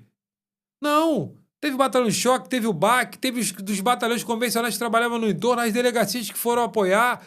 Ela é muito maior do que às vezes querem só mostrar. Entendeu? Aí pega aqueles vídeos motivacionais, aqui naquele dia foi isso, mas pega também o pós. Aí eu vou entrar num ponto. A operação foi na terça. Foi o quê? Dia 29, né? Todo Dia mundo dá 28, entrevista. 29. Planejamento, execução, 4 famílias destruídas. Já morreram 62 policiais esse ano. Foram falar de 62? Ninguém fala nada. Vira estatística, né? Não falaram. Falaram dos 4, porque os 4 estavam dentro da operação. Mas se esses 4 tivessem morrido no deslocamento para a operação, num acidente de carro, se esses 4 tivessem dormido ao volante... Uhum. Tá em trânsito, ele tá de serviço, né? Então, mas esses teriam sido colocados agora ali? Será que a família desses 4... Agora, até tá tendo, cara. Até tá tendo. Aí tu vê Senado injetar ali, falar de não sei o quê. Eu tenho que criticar porque é verdade. E como é que fica isso em Brasília? Tem a PEC da segurança pública agora. Porque não vai chegar em lugar nenhum. Você não acredita nisso? Claro que não. Uma PEC da segurança pública criando uma fórmula de bolo para aplicar todos os estados, cada estado tendo uma particularidade diferente, não vai chegar a lugar nenhum. Por que isso não foi feito no governo passado? Que a de segurança pública era mais discutida, melhor discutida. Porque agora não é um governo atual que não tem simpatia muito por segurança pública, que um presidente da República fica perplexo com a morte dos 4 ou dos 100 e pouco marginais que estavam ali. Matança, quem tá falando foram eles. Pra gente foi limpeza. Não, e aquela cena tirando roupa tática foi uma coisa... Então, mas a vantagem hoje da informação, quando ela é bem divulgada, quando ela é de forma responsável divulgada, você entende agora porque inúmeros vagabundos estavam de cueca. Mas um tempo atrás você não ia entender. E ainda houve uma tentativa de certos políticos de proteger, fazer uma lacração, né, como a gente diz, em relação àquela situação ali com aqueles marginais que estavam ali, que não tinham sido alvejados. No entanto, os familiares desses marginais colocaram vídeos, né, na internet e falando que a polícia não tinha culpa, né? Não sei se... Pelas escolhas. Pelas escolhas deles. E que eles tentaram fazer de tudo pelos filhos, mas que eles tomaram a decisão deles, né? E eu não vi em momento nenhum aqueles familiares ali falando. E parece que houve até uma pesquisa também dentro da comunidade, né? Isso é uma coisa muito escondida, porque as pessoas não têm voz dentro de uma comunidade, não pode falar nada. Mas parece, eu não sei onde foi isso, depois é até bom a gente pesquisar para saber, que 80% das pessoas da comunidade foram a favor da operação. Você chegou a ouvir isso? Eu vi. E o que acontece hoje? A população que mora em comunidade, vamos botar assim, 99,9% do bem, ela quer se livrar do crime organizado. Ela não aguenta mais. Não é o Complexo Alemão, são as comunidades. Elas querem viver em paz. O que elas esperam que entre ali não é uma operação policial, é saneamento, asfalto, luz, saúde, creche digna, respeito de quem mora em comunidade. Que você receba do governo, receba dos governantes a estrutura para se morar numa comunidade. Que o braço do Estado esteja presente naquela comunidade. Na viatura, você não leva isso tudo que eu acabei de falar. Então, a gente não pode marginalizar todo mundo que mora ali dentro. Então, essa população, por que a barricada incomoda ela? Que fenômeno é esse da Porque barricada? a barricada não permite entrar o lixo, não permite entrar uma ambulância, está delimitando um território, entendeu? Então, a barricada não surgiu agora. A barricada está sendo colocada há bastante tempo. E o governador não viu isso. O governador está 5 anos lá. Agora tudo incomoda ele? E antes, então, não incomodava? Então, vou ser sincero. Mas tinha um impedimento do entender do judiciário para que ele pudesse atuar? Vamos lá, impedimento ou atitude? Eu acho muito mais na atitude. Ah, mas a DPF 635 foi muito prejudicial e foi solicitada através de partidos políticos e alguns políticos e algumas ONGs. Concordo. Mas sustenta. Sabe o que eu queria ver, Marcelo? A guerra. E todo mundo ia ficar do lado daquele que começasse a guerra. A gente não pode estar preso a Supremo, a gente não pode estar preso à decisão de ministro. Se tem uma população aqui, se eu sou governador do estado, eu ia para a guerra e depois que me prendessem. Eu não ia parar. Aí realmente eu ia falar, ninguém vai parar a gente. A pior coisa que tem é você estar agora como presidente da República, Jair Messias Bolsonaro, dentro de casa, preso, sem ter cometido crime nenhum. Então que ele tivesse cometido crime. Que ele tivesse sido o autor de plano, de tudo, mas que tivesse começado uma guerra contra o terror. Que o terror não é só isso que está acontecendo, é um terror que a gente sofre no dia a dia. São decisões superiores em que afrontam toda a vontade de uma sociedade por aqueles que não foram escolhidos pela sociedade para estarem em cadeiras e usando toga. Então é uma realidade muito forte isso. Então eu prefiro cair lutando do que ser um omisso. Então aquele que está sentado numa cadeira, quando você se predispõe a sentar, eu sei que por trás de mim tem inúmeras consequências e inconsequências que possam vir contra a minha pessoa. Mas foi uma escolha. Eu poderia ter renunciado. Então eu falo, se você está 5 anos à frente do poder do Rio de Janeiro, do poder executivo do Rio de Janeiro, chefe do executivo do Rio de Janeiro, você esperou isso tudo acontecer? E como que retoma esse território agora? Porque parece... o Rio de Janeiro é um estado, um município que as pessoas hoje em dia elas não conseguem andar em paz nas ruas. Você vê as residências, áreas residenciais, muro alto com mais de 2 metros de altura, concertina, grades, cerca elétrica, né? E quem tem uma condição melhor vai morar em condomínios com segurança particular. E aí eu pergunto, enquanto isso, essas facções foram tomando territórios. Rio de Janeiro ele é todo dividido, você não pode entrar na rua tal... porque tem um perigo ali que você não sabe, pode ser alvejado entrando numa rua, como já aconteceu várias vezes. Aconteceu comigo. Né? E agora, como é que retoma isso? Como é que vai ser feito um trabalho? Porque é a população que está sofrendo. Né? Porque os poderosos, eles não pisam no mesmo chão que a população pisa. Não pisam. Né? Eles não andam no mesmo lugar que a população anda. Então, como que faz para poder mudar essa realidade que a gente está vivendo no Rio de Janeiro? Né? Você vai num local, você vê lá a moto, você já fica assustado. Você vê alguém com aquela mochila de empresa de entrega de alimentos, você já fica com medo, porque você vê vários vídeos na internet. Sim. Do cara simulando que está trabalhando, na verdade ele está assaltando. Né? Então, como é que a gente vai mudar essa realidade? Né? Porque antigamente, lá no tempo, muitos anos atrás, quando eu era adolescente, né? Eu também... era morador lá do Meia, né? Então a gente via o Cosme e Damião, que eram 2 policiais que faziam um policiamento ostensivo. Você via um DPO num determinado bairro, né? Aquele policiamento comunitário, onde o policial conhecia as pessoas da comunidade, do bairro, a Isso. dona Joana, o seu Joaquim, do comércio. Então tinha uma presença policial, né, ali naquela comunidade, naquele bairro, né? Não estou dizendo favela, não, estou falando bairro Sim, residencial. Tinha a presença policial. Aí agora tem o segurança presente, mas o segurança presente, ele tá aqui a viatura e daqui a pouco ela não tá mais, né? Então tinha o DPO, que eram as unidades fixas paradas numa esquina. Como é que a gente vai retomar agora essa situação? Meu Qual é po- o caminho? Meu ponto de vista, vai piorar antes de melhorar. Começa por aí. Quando o presidente da República não decreta GLO e fala que não vai decretar, que ele não quer as Forças Armadas auxiliando, nós precisamos de ajuda agora para poder recuperar isso tudo. E ao mesmo tempo, no Pará você vê decretar GLO para atender a COP30. Para isso tem uma saída. Existe um decreto 3437 de 1941 que fala que as Forças Armadas têm o dever de cuidar da servidão em até 1,320 km. Eu já invoquei esse decreto junto ao ministro da Defesa, José Múcio. Ele até ficou assustado, falou, pô, tá valendo esse decreto? Falei, tá valendo. E quando, infelizmente, morreu aquela capitã dentro do Marcílio Dias, a Marinha praticamente aplicou o decreto e fez uma proteção naquele perímetro da instalação No militar. complexo do Lins ali, né? Isso é um ponto.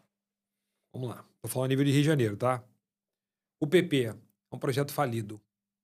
É um Eu projeto cheguei a falido. acreditar nesse projeto no início. Quando ele chegou, ele tinha uma cara, por falta de investimento, ele ficou falido. Não pelos operadores, tá? Eu defendo os operadores. São os melhores do mundo. Até para estarem em condições de, só sendo os melhores do mundo.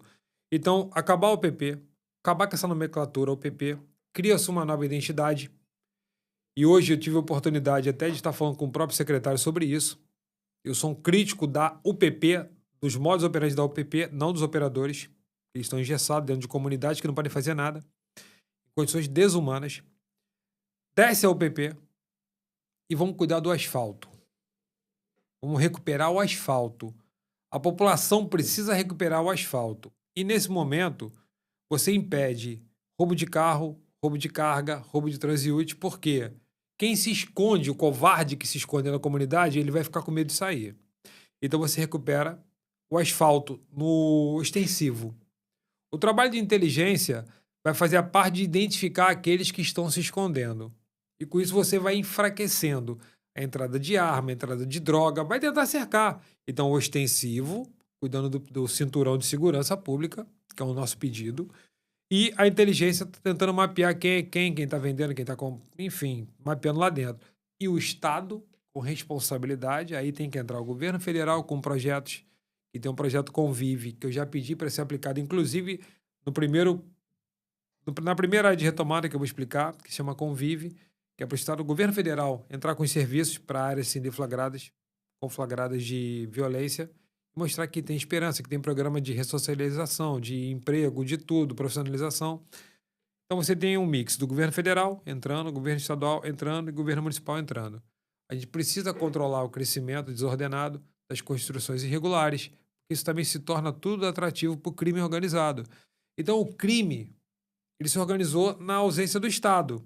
Então nesse momento eu vejo que vai piorar antes de melhorar. Recuperar o asfalto, com policiamento extensivo, com cinturão de segurança, e os serviços entrando nas comunidades que mais precisam, realmente, praticamente todas precisam, e a inteligência mapeando aqueles que são os verdadeiros criminosos que estão ali dentro e também aqueles que estão fora do asfalto, que moram em mansões. Uhum. Porque sai daqui e vai para alguém.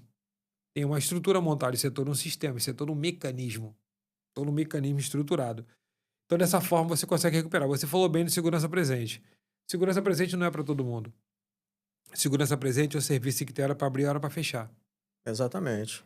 E quem segura os leões depois é quem não está no segurança presente. Torna a falar. Quem trabalha lá, Portugal, são excelentes profissionais. Mas a ideia de abrir e fechar sobrecarrega depois aqueles que ficam depois que as portas se fecham. Segurança presente não faz operação dentro de comunidade, não faz nada. Então, aí tem que ter uma necessidade ali também de reinventar para ela não afundar como foi com o PP. O segurança presente, ele tem um horário de término ali, acabou. Recolhe Acabou, as viaturas. fecha a porta, recolhe as viaturas e quem Não trabalha... tem o rádio noturno e o rádio diurno. Não. E o que acontece? Tem uma pessoa que fica dentro da base tomando conta, para a base não sofrer vandalismo. Uhum. Mas aí volta o quê? Volta para os batalhões convencionais, tradicionais, sobrecarregados, sucateados, com déficit de efetivo, que vem perdendo cada vez mais efetivo para o segurança presente.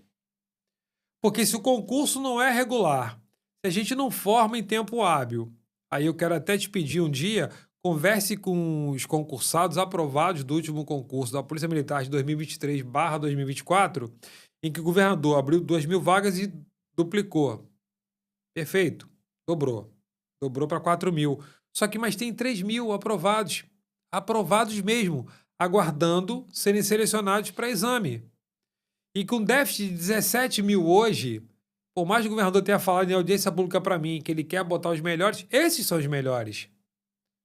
Porque esses entraram na média. A gente não está pedindo para reduzir média.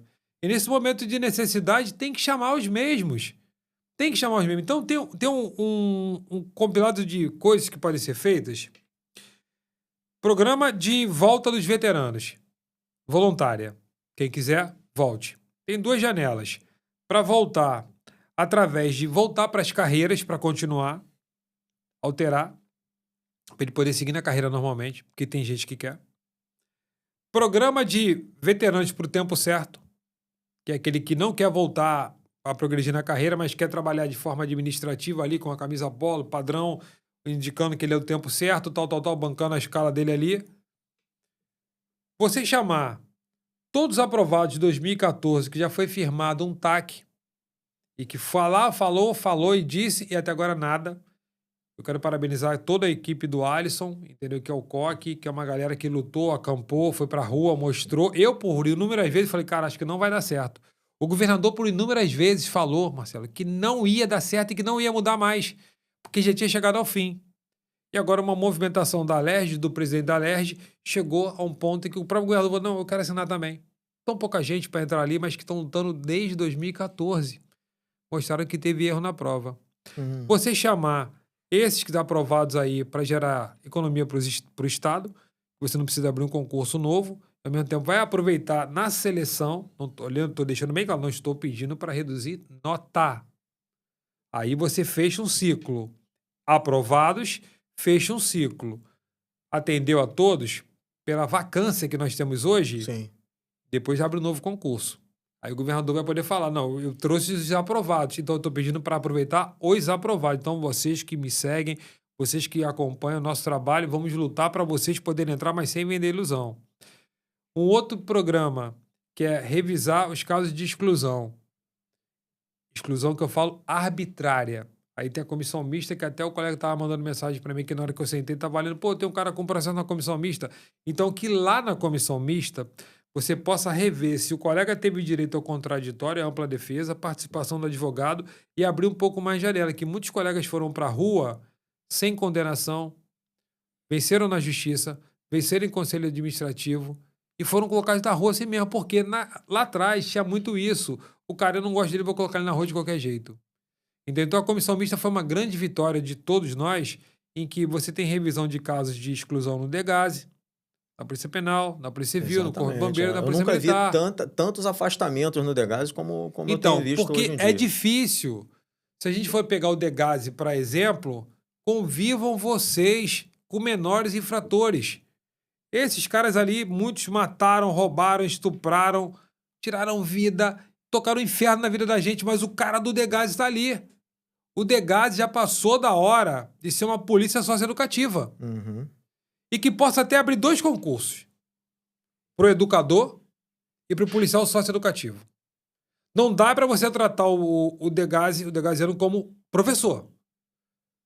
Pô, educador. Porque o que ele faz ali é sobrevivência diária. É spray de pimenta, entendeu? É spray sabor tutti-frutti, spray sabor pizza calabresa, entendeu? Condições precárias, desumanas, para aquele cara ter aquela condição mínima de defesa. E você tem Ministério Público, Defesa, todo mundo batendo nos caras. E essa possibilidade de tornar o agente de segurança socioeducativo polícia socioeducativa tem possibilidade? Isso tá, claro. Como é que está o andamento desse? Claro. A gente começa a discutir. Quero parabenizar o João, quero parabenizar o Cristiano Torres. Caras incansáveis. Inclusive o João foi convidado, convidei o João. O João tá sem tempo. Tô aguardando o João aqui pra gente bater um João. papo. E vê se traz o Cristiano Torres também, traz os colegas do Espírito Santo, traz os mais atuantes, que estão sempre ali. E eles andam mesmo, tá? Eles andam mesmo os corredores ali, poxa, Portugal, isso. Eu gosto de ver, porque são os representantes da categoria que podem nos municiar. Eu represento os operadores, então eu gosto quando eles me procuram, que eu vou pegar aqui e falar assim, vamos com unhas e dentes brigar por isso aqui. Como a própria deputada Érica Cocai atravessou um documento lá para poder atrasar a tramitação para chegar no Senado. E eu fui numa reunião, tá gravado. Eu falei, é hoje que a gente tem que ir lá. Mas aí você percebe que eu levantei o É Hoje junto com os operadores do Brasil todos, socioeducativos. Eu acompanhei isso. Pô, foi lindo. E quando eu olhei pro lado, eu falei para alguns deputados, vamos lá agora. Meu irmão, vamos lá agora. Os caras vieram de longe. Vamos nos reunir agora. Vamos tocar aquilo ali. Então foi com muita perseverança que a gente conseguiu derrubar isso aí. Aí depois um montão de gente tentou surfar, né? Não, que derrubamos isso aqui hoje. Filho bonito, aí todo mundo quer ser pai, né? Que bonitinho. Mas pros operadores do Degás, o que importa é a vitória de vocês. A reclamação da categoria, dos colegas do Degás, é o seguinte. O número de afastamentos, eu acho que tem mais de 100 agentes afastados. A questão do RAIS, que o valor é baixo, né? Não aumenta o RAIS, e aí dão uma esperança que vão aumentar o número de RAIS pro agente continuar fazendo. Quer dizer, ele tá cansado, ele não sabe como trabalhar, existe uma supervisão rigorosa de defensoria, uma supervisão rigorosa do Ministério Público dentro da unidade, que extrapola muito, acredito eu, a competência até e interfere no bom andamento do trabalho dentro das unidades, né? Porque não é fácil trabalhar numa situação de confinamento ali com um adolescente que está cumprindo medida socioeducativa, né? Tem casos até se eles sentirem um cheiro do espargidor de pimenta, né? O agente ele fica com receio de usar um equipamento que ele tem ali na mão para poder usar, né? Numa determinada situação, ele fica com receio porque ele tem medo de ser afastado e perder a condição do RAIS, porque o RAIS já incorporou naquele salário dele, né? Ele porque o salário já está super defasado. Quando chega no dia 5 que o agente recebe lá o pagamento dele, vários relatos, ele senta e já começa a pagar os boletos. E aí ele fala no final, caramba, meu salário acabou. Se não for o RAIS agora que vai sair daqui no dia 15... eu não vou ter como me bancar até o final do mês. Ele paga as contas do registro de sobrevivência. E aí a gente fica perguntando, cadê o aumento do servidor? Não é aumento, cadê a recomposição salarial do servidor? É isso aí. Né? É isso aí. A gente não teve 14, 15, 16, 17, 18, 19, 20, 21. Qual salário aguenta? E aí fica uma expectativa. A partir do ano que vem, você vai... O agente que chegou ao nível tal, ele vai ganhar tanto. O outro que chegou no nível tal... E fica uma especulação, e o agente está lá todo dia dentro da unidade trabalhando, encarando, matando um leão por dia, dentro de uma internação. O lugar é desagradável, o mau cheiro é incrível. Quem trabalha em carceragem sabe como é que é, porque a carceragem não adianta vir chegar e falar, é uma escola. Como eu vi até o próprio diretor-geral falar num podcast que não é uma escola. Não é uma escola. Eu respeito os operadores, mas é uma escola do crime. Não é uma escola. Não dos operadores que são criminosos. Vamos falar sério, vamos conversar. Pra mim ali é uma escola do crime. Então, assim, às vezes eu venho e exponho algumas coisas aqui, eu sinto que eu acabo magoando algumas pessoas. Não. Mas é a realidade. Eu já falei isso, e deixo bem claro, Marcelo. Eu sou um cara que eu falo, tem um colega lá em Brasília que ele fala que ele defende e tal. Eu não me preocupo com quem tá preso lá, quem tá detido. Eu me preocupo com vocês que estão lá. Desculpa. Se vai ter alguém pra cuidar de quem tá detido lá, de preso, olhar diferente pro irmão, então escolha outro. Eu tô preocupado se você tem condições de trabalho. Eu tô preocupado se você tá recebendo em dia. Eu tô preocupado se você tem plano de carreira. Eu tô preocupado de como é que você se defende na folga. Esse cara marca a tua cara, meu irmão. Os caras marcam a tua cara, lá dentro não é caixa de bombom em rosa, não. A gente sabe que entendeu? Que o agente sofre, vai te ameaçar, né? pô. E se ele for encontrado em determinado lugar... Vai ameaçar ali na ilha, não mataram o cara do lado que foi comprar. Vai ser ameaçado. Sabe, a gente tem que parar de romantizar. Para de romantizar essa porra, que é a melhor coisa que a gente faz. Vagabundo é vagabundo. Só tá mudando a idade dele. Mas tem recuperação, então que outro recupere, cara. Eu não tô preocupado em recuperar ele, não. Na boa. Por mim, ali fica preso o tempo que for. Eles ficam internados, cara. Matou, roubou, internado, depois sai de lá. Não. Eu tô preocupado com o operador, meu irmão, que tá lá dentro. Desculpa se alguém não vai gostar do que eu vou falar. Eu tô preocupado se você tá recebendo em dia. Porque não adianta você pegar o spray de pimenta, passar em você que tu vai ser morto, pô. Aquilo ali não é repelente pra tubarão, não, que o tubarão não vai te atacar, não. Tu vai ser atacado. E se te pegarem, tu vai ser morto. Vão te torturar, vão cortar tua cabeça, vão tacar fogo em você vivo. A realidade é essa, pô. Sabe, querem romantizar aquela parada toda ali. Eu não vejo isso aí como, sabe, desculpa. Escolhe outro, então. Como tu falou, tem político que vai lá, que entra na comunidade, que vai falar que teve 100 e poucas vítimas. Vítima de quem, cara? Vítimas só tiveram 4. Vítimas só tiveram 4. Foram 4 pais que foram assassinados nesse confronto. O restante foi escolha, não foi vítima. Como é que o cara bota a mão no fuzil e é vítima? Como é que o cara bota a mão numa granada e é vítima? Como é que o cara vai roubar teu carro na rua, rouba teu telefone e é vítima? Tu pode matar teu filho por causa de um telefone, cara. Eu vi esse final de semana uma reportagem que a família foi vender a porcaria de um drone. E a menina saiu com o spray de pimenta que vocês usam e o cara deu um tiro e matou a garota. O pai tava destruído ontem, dando entrevista. E o outro com cara de tanque lá na hora que foi preso. Pô, e outras pessoas já reconheceram. São esses que a gente bota pena branda? São esses que é excesso de saída temporária? Uma porrada de... Aquela garota que matou os pais. Agora faz série. E todo mundo curte e assiste, cara. Ah, eu nem olho, eu nem vejo. Pô, Nem perco meu tempo vendo, não. Tremembé é o presídio das celebridades. Porra, que morra queimando, meu irmão. Que morra no inferno. Sabe? Eu temo a Deus, mas existe o inferno também. E o inferno tem que receber de portas abertas. Eu acho que as pessoas estão tão cansadas de serem violadas a todo momento, de não ter mais o direito de ir e vir nas ruas. Tá aí o resultado. De não poder ter uma moto melhor, um carro melhor. Não vai ter nada. Né? Então, quando houve essa operação, as pessoas elas aplaudiram e os querem policiais mais. retornando. E estão pedindo mais. Estão pedindo mais. E querem mais. Sabe o que aconteceu? Vou falar aqui, pode ser que ninguém não goste que eu vou falar, mas a população quer ver o sangue desses no chão. Desculpa. É revolta popular, né? Claro que quer. Popular. Você que acompanha a gente, população, você quer ver esses caras presos pra sair em saída temporária, pra ter abrandamento de pena, custódia, Cara, ou você quer ver esse cara morto? Na boa. Audiência de custódia. Eu ia falar, deu branco. Audiência de custódia, saída temporária, abrandamento de pena, tornozeleira que você paga, monitoramento que você paga pra esse animal usar. Entendeu? Já tem um montão de partido que defende vagabundo, ou tu quer ver ele morto? Tu quer ver ele morto, pô? Eu quero ver ele morto. Tô de saco cheio, meu irmão, de prender e sair. Tô de saco cheio de saber que você é ameaçado no teu trabalho. Tô de saco cheio do cara que trabalha em presídio, em delegacia, e os caras saem rindo da cara da gente, se vangloriando. A gente tá vivendo uma idolatria pelos bandidos. Bandidolatria, E né? você não vai conseguir mudar. Porque tá sendo uma geração sendo influenciada igual o cara que acha que todo jogador de futebol é rico. O cara acha que todo cantor vai ser rico. E não vai ser. E chegando agora à questão das eleições, né? A notícia que o prefeito do Rio, Eduardo Paes, ele fez uma tropa de elite da Guarda Municipal, e não dando porte de arma para todos os guardas municipais, ele fez uma tropa de elite para que possa andar armada. Eu não entendi bem. Você está a par dessa... Então, o que acontece? Eu penso o seguinte: tudo que é gratificação você não leva pro teu salário quando você vai para casa. Você perde. Você perde. Então você vive um momento ali temporário. O que a gente tem que buscar sempre, isso aí todas as secretarias que envolvam os operadores, eu vou incluir a guarda também, se qualificou, que incorpore no salário.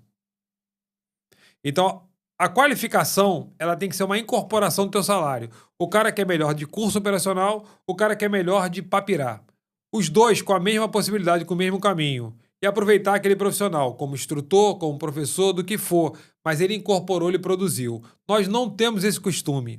Então a própria Guarda Municipal agora, ela tem dentro da Guarda Municipal um grupo seleto que vai fazer isso e aquilo tem uma gratificação. Não é isso? Uhum. E o dia que esse cara tomar um bico e voltar pra cá? Alguém garante que ele vai ficar ali até o final? Não. Entendeu? Então, novamente, até é um erro que eu vejo de estender para poucos, que criar essa possibilidade para muitos, que isso você divide a classe. Mas nessa divisão, somente esse grupo tá pleiteando o nome de polícia municipal ou Não, Os outros serão guardas e eles policiais municipais? Ele não fala Polícia Municipal, ele fala Força de Segurança Municipal. Sim. Mas e essa nomenclatura para Polícia Polícia Municipal? Municipal, eu sou autor e relator, junto com os parlamentares em Brasília, da PEC 57, em que a gente pede para transformar a nomenclatura para Polícia Municipal para todas as guardas municipais do Brasil. Todas. Ah, Portugal, mas nem toda a prefeitura tem estrutura. Vai ter que ter. E, ao mesmo tempo, tem uma categoria que vem correndo também pedindo sinal que eu respeito muito, que são os guardas patrimoniais municipais. Que eu sou autor do projeto 502, que está criando o estatuto deles. Para essa categoria ser empoderada também. O guarda municipal virando polícia municipal, que eles já fazem há muito tempo o papel de polícia. Então a gente está discutindo garantia de uma aposentadoria melhor, garantia de direitos para esses. Entendeu? E as prefeituras vão ter que se adaptar. Porque muitas delas não dão a devida valorização, não aplicam os recursos devidos para você ter uma guarda forte. Para ter uma guarda forte. Entendi. Tanguá aqui está de parabéns, que é próximo a gente aqui, entendeu? O prefeito Rodrigo, mas nem todas fazem isso. Então temos pelo Brasil inúmeras guardas excepcionais, como Paulínia em São Paulo. A Guarda Civil Metropolitana em São Paulo é muito boa, é muito respeitada. E tem gente que fala ainda que não tem que ser, mas engraçado, né? Entre 15 a 17 deputados defendem virar a Polícia Municipal. 2, um capitão e um coronel, fala que não pode virar a Polícia Municipal. Por que será? Então 2 estão certos, os outros estão errados? Não é. Então entendam vocês, você, meu irmão policial, não fique incomodado com a nomenclatura mudar para a Polícia Municipal, até porque era... Daqui a pouco sócio educativo vai virar polícia sócio-educativa. Então como é que tá andando isso? Eu espero que a gente possa dar Já continuidade. passou por alguma comissão? Não. A gente está no embrião porque a gente não quer atrapalhar o processo do porte, porque é uma conquista de cada vez, porque quando envolve educação, pode ser que matem antes de começar.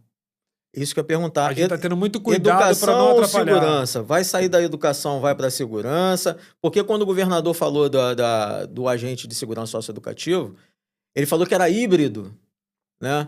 Então, assim, é uma falta de identidade que o servidor ele acaba encontrando ali, né? Sim. Eu acho que... Por isso que eu acho que 2 concursos iria resolver esse problema. Para não ter... Para ter o agente sócio-educador, né? O cara que vai fazer o sabendo de trabalho. como vai trabalhar e a força policial socioeducativa. Para agir quando esse operador estiver sendo ameaçado. Então você tem o sócio educativo e você tem a força policial, que vai ter autonomia. Não vai precisar ligar para a Polícia Militar, não vai precisar ligar para a Polícia Penal, não vai ter autonomia. Ela tem estrutura para ser polícia e tem gente vocacionada ali a ser polícia meio sócio-educativo. E já tem outro que não quer. Você trabalhando ali, você vai ver que tem um cara que é mais assim, não, realmente, isso aqui já tem um grupo especial dentro da Sim, tem, da eu GAS, conheci. que é o GAR. Então, eu conheci. Que é para essas crises, eles entram e tal. Então, mas tem que ter mais empoderamento, tem que ser polícia, não adianta. Tem que ser polícia, porque esse cara do GAR, tu imagina ele quando fizer o que tem que ser feito, saindo dali e aquele ali, ó, falando, ó, aquele ali, ó, pega ele lá fora. Pega ele lá fora. Entendeu? Então, precisa entender que esses menores infratores, eles têm que ter realmente regra e temer alguém. Eles têm que ter educação? Claro que tem. Tem que ter todos os programas para tratar os anjinhos? Claro que tem. Mas eles também têm que temer. Tem que temer aquele que está ali, porque se você tentar contra a vida de um agente socioeducativo, ele vai ter as consequências aqui, ó. Ele tem que entrar na porrada, meu irmão. Na boa. Porque com carinho não resolve com esses filhos da puta, não. O nosso tempo já está aqui esgotando. Eu gostaria de agradecer a sua presença aqui no nosso Edgram Podcast. E gostaria de pedir ao deputado que dê um recado para a sociedade, né, a respeito dos dias difíceis, que já há muitos anos que todo cidadão vem passando, né, e cidadã. É uma palavra de esperança para as pessoas que estão te assistindo. Vamos lá. Primeiro ponto. Saiba votar. Saiba escolher quem você quer que te represente. Procure ver a história dele. Procure ver a história se ele é um blogueiro, se ele é um youtuber, ou se ele é um cara realmente que está lutando por dias melhores. Se ele é um cara comprometido com o que tem de melhor para entregar o melhor para a população do bem. Isso é um ponto. Sobre o nosso amado Rio de Janeiro, eu espero que as operações continuem e que a população realmente seja ouvida. Porque a população sempre quis o que aconteceu. Mas políticos disfarçados de políticos e de interesses escusos, eles preferiram mascarar e deixar o caldo entornar. Se o Rio de Janeiro vive um caos, se o caldo entornou no Rio de Janeiro, se a gente tem lei branda, se finge que acontece muita coisa e quando tem carnaval, Réveillon, Rock in Rio, grandes eventos, tudo é maquiado, a culpa é dos políticos. Pode ter certeza, se o teu preço está alto, a culpa é do político. Se você não pode mais ir e vir, a culpa é do político. A culpa é do político. Tudo a culpa é do político. Porque a população trabalha, a população paga impostos caríssimos, altíssimos, e ela tem na esperança que vai melhorar. Só que melhora às vezes para grupos políticos. Agora mesmo no Rio de Janeiro, grupos políticos estão surfando na mega operação. Mas população, por trás da mega operação, tem profissionais sem receber recomposição salarial. Sabiam disso? Tratada pelo governador, que não pagou a segunda, não pagou a terceira, vou repetir, não pagou 23 para 24, 24 para 25, e sabe lá se vai pagar ano que vem. E pode ser que venha com uma solução milagrosa ano que vem, mas até lá, esses se endividaram. Não chegou a recomposição para a gente. Saibam vocês que esses trabalham em condições desumanas. Desumanas. Não tem alojamento digno, não tem uma base digna, o uniforme para ser melhor você tem que comprar. O armamento é precário, por mais que fale agora, está chegando não sei quantos, as viaturas foram entregues, não sei o que lá, tudo usado como politicagem. Tudo usado, porque é melhor chegar do que dar publicidade que chegou. Aí vocês podem ver que tem sempre uma necessidade. Estamos entregando viaturas aqui, estamos entregando armamento aqui, estamos aqui agora inaugurando mais uma base de segurança presente. E quem vai cortar a faixa é quem não está nem aí para o operador de segurança pública. São grupos políticos. Só quer aparecer na foto. Só querem ficar segurando o saco ali do chefe do executivo e que não se preocupam com você. Por que não se preocupam com você, Marcelo? E para todo mundo estar acompanhando. Porque quando você não cuida do operador, você não cuida da população. Porque sem segurança pública é caos. E nós somos a última divisa entre o caos. Então, se você não cuida desse, se você não sabe como esse está vivendo, um detalhe que eu vou falar para vocês. Mega operação numa terça. E as pessoas continuam surfando e vão ficar desenterrando novas imagens, agora não sei o que, novos relatos, e quem estava morto ressuscitou e pode pleitear qualquer coisa. No sábado, operadores da Unidade de Polícia Pacificadora, o PP, foram trabalhar, sabe como? Numa determinada base dentro do Complexo Alemão. Colocaram 2 policiais numa escala 48/96 sem você ver a luz do dia. Numa base de container, toda furada. Mandou um vídeo para mim e mostrou o seguinte: a gente bota essas placas de metal para não ter tiro na nossa cabeça, dormindo no chão. Mas a base é toda furada. Para ele chegar até a base, mandaram ele de meios próprios. No relato informa que para chegar na base só com operação ou com caveirão, mas esse foi enviado de meios próprios. Quando ele parou lá, ele teve que fazer contato com o mototáxi para falar que ele estava indo para a base. Autorizaram. No caminho passou por mais de 7 com fuzil. A operação foi terça. Isso aqui foi sábado, depois da operação. Hoje no Alemão tem mais fuzil do que foi apreendido. Hoje no Alemão já se reestruturaram. Hoje no Alemão o que foi morto já tem outro no lugar. Porque não pode, é um complexo. O complexo não pode parar. Então, por trás de tudo isso que estão lucrando agora, tem o operador. Eu defendo os operadores. Para os meus irmãos defenderem a população do bem. Eu defendo leis mais rígidas e que a gente possa um dia discutir pena de morte e prisão perpétua. Eu defendo que a gente tem que discutir isso, que a gente tem que parar com o abrandamento de pena. Lembrando para os colegas que são atiradores e colecionadores, não tinha uma arma dessas apreendidas ali que fosse do atirador, que fosse do colecionador. Tentaram marginalizar, mas também por falta de habilidade de quem tinha que representar lá para falar o seguinte: tu pode ser desfavorável a clube de tiro, atirador e colecionador, mas por trás desses tem pai, tem mãe, tem trabalhador, tem arrecadação de impostos, tem recreação, tem serviço em parcerias, tem tanta coisa que você poderia mostrar e não chegar naquele momento ali em um discurso de ódio contra aquele que é um presidente diferente do outro que você apoiou. Ali era para defender a categoria.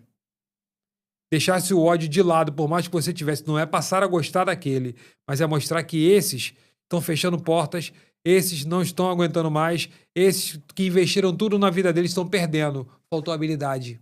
Faltou habilidade. Papo reto. E é o que eu não vou carregar comigo. De ir para lá e não representar meus irmãos. Para isso, eu tenho que conversar com esse, com aquele e com o outro. E saibam vocês que muitos que vão para a mídia falar um montão de coisas foram contra a lava-toga. Não agiram quando podiam agir. Não dialogaram quando podiam dialogar. Mas quando desliga as câmeras, todo mundo está numa sala ali que é reunido. Toma café, tem uma televisão de 700 mil polegadas, que muitas vezes está passando o jogo, e um fica pro outro. Quanto foi o jogo ontem? Como é que foi? Então ele fica assistindo uma determinada emissora para saber se o nome dele vai sair ali. Entendeu? E quem está pagando o preço alto somos nós. Somos nós que trabalhamos aqui. Eu nunca disputei eleição, eu não sou político profissional, eu não tenho sobrenome de família, minha família não é tradicional na política, minha família é tradicional de ser funcionária pública, minha família é tradicional de pessoas honestas. Somos do interior, a gente honra isso aqui, ó. É o bigode, é o que fala o que vale, entendeu? Não é o que tá escrito, não é o que tá escrito, né? A gente que tá ligado no que tá escrito, né? Tem rabo preso no que tá escrito. Então, é o que eu falo pra você, a população do bem que nos acompanha, que vai nos acompanhar, dê bom dia, dê boa tarde, dê boa noite. Procura saber como é que tá aquele operador que toma conta da tua rua. Procura saber daquele cara que tá na viatura, aquele que você aplaudiu quando o Bob tava passando no cortejo com a morte dos colegas, infelizmente com a morte dos colegas, mas aquela viatura que passa no teu bairro também, bate palma pra ela, que por trás ali tem um ser humano. E tem um ser humano sobrecarregado que não tem escala de serviço, que falam pra mim que se regulamentar vão aproximar a gente demais da CLT. Mentira e mentirosos. Mentira e mentirosos. É porque com escala que você controla a massa. É porque quem cede tem escala boa, quem reclama tem escala ruim. Quem reclama demais toma um bico de um lado para o outro e é usado como massa de manobra. Essa é a segurança por trás daquela mega operação. Falha demais, desrespeitosa com seus operadores, mas a população precisa saber disso. A mesma população que bateu palma, ela precisa entender. Valorize os nossos operadores, senhor governador. O senhor tem feito isso? Ou o senhor está se autopromovendo o tempo todo? É uma questão de percepção. Então, saiba eu votar ano que vem, como eu fiz. Eu entrego minha vida na mão de Deus todo dia, para vir para cá, para acordar, agradecer por você ter esse espaço aqui de comunicação e parabenizar todo mundo que está aqui por trás, ajudar a gente, que você não ligou tudo sozinho, você não está gravando sozinho. Isso aqui tem que ter uma estrutura, isso aqui tem que ter um comprometimento teu, isso aqui tem teu sacrifício, isso aqui tem tudo para poder funcionar. E no final das contas, você está levando informação. Entendeu? Se Deus vai te usar para levar informação, continue, que Ele vai te mostrar o caminho certo. Então, como eu faço, eu desejo a toda a população do bem que Deus possa agir sobre as vidas da gente. Ele vai nos blindar, mas Ele também coloca aqui guerreiros de fogo que usam arma e precisam do nosso apoio e, se precisar, que eles usem para derramar o sangue daquele marginal, daquele vagabundo, irmão. Alguém tem que fazer o serviço, né, deputado? Tem. E a gente faz esse serviço muito bem feito. É só deixar Gostaria trabalhar. de agradecer a sua presença aqui no nosso podcast. Tá? Muito obrigado. Dizer que a voltarei. gente precisa de mais tempo para a gente conversar sobre outros assuntos que ficaram aqui ainda para a gente conversar. Claro. Tá? E esse é o deputado federal, Sargento Portugal. Muito obrigado. Aguardo vocês no próximo programa Edgren Podcast. E fica aqui também o meu convite ao João Rodrigues, que é o presidente do sindicato do Degase, o outro colega que é do federal, como é que é o nome dele? Cristiano Torres. Cristiano Torres. E o diretor-geral do Degase, o delegado de Polícia Federal, que eu já até falei com ele, mas ainda não tive um retorno. Doutor Poubel. Né? Doutor Poubel também podia convidar também o governador, já que ele vai Sim, tá aberto aqui pro governador. Pode convidar os secretários também da Polícia Militar, da Polícia Civil, para poder esclarecer.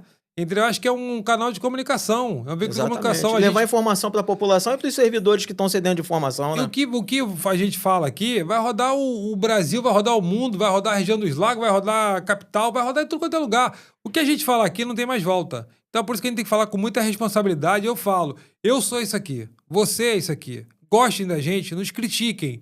Mas então, que possa nos mostrar onde a gente está errando com solução. Se só vier com crítica para tentar denigrir a imagem, não vai chegar a lugar nenhum. Então a gente tem uma chance de sair desse buraco. É unido. Isso aí. Obrigado a todos. Até o próximo Edgren Podcast. Fique na paz de Deus.